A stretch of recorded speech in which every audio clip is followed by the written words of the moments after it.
And we are back, a little upstream on the Lester River. Just going to peek around and see how low this water is. Usually you'll get some fly fishermen up here for some steelheads, and they seem pretty good.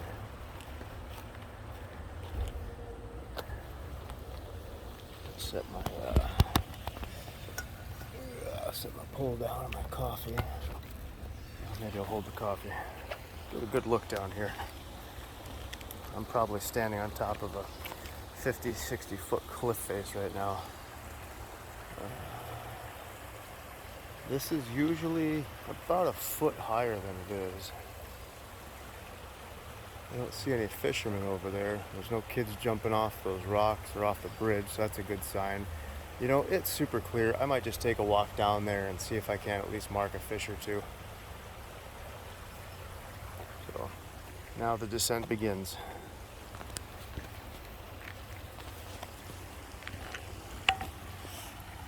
Just stare at the top of my coffee cup.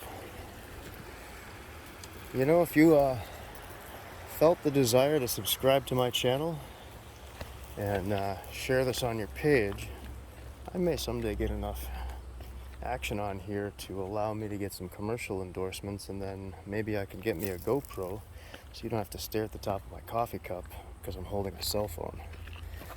Freshwater fisherman.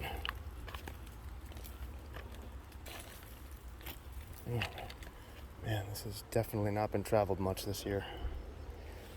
And today was not the day to be wearing flip-flops, that is for sure. Shit.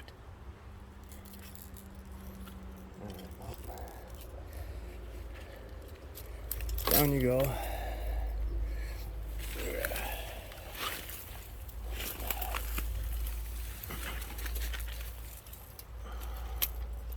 Down you go again.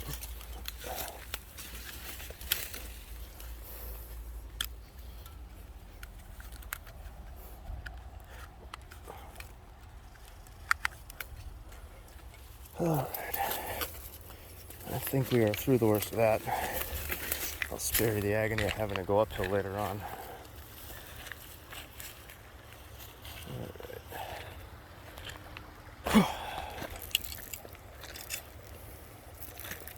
Alright, we are officially free of debris. So as you can see, this kind of dog legs to the right. There's usually a couple of small bass over here against the wall.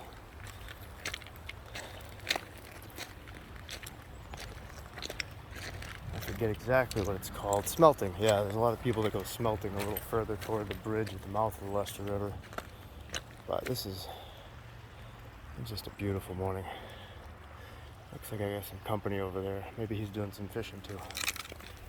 I don't know if you can see that mallard over there. I'll have to find a better vantage point without scaring him off. There he is.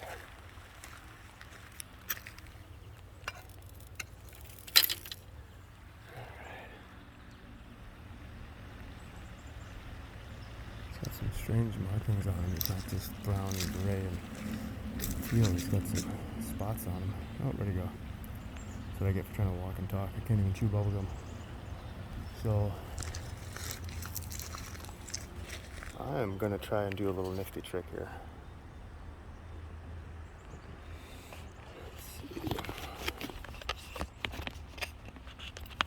See a little better down there. So here you really can't see much, but if we do one of these numbers with some polarized lenses,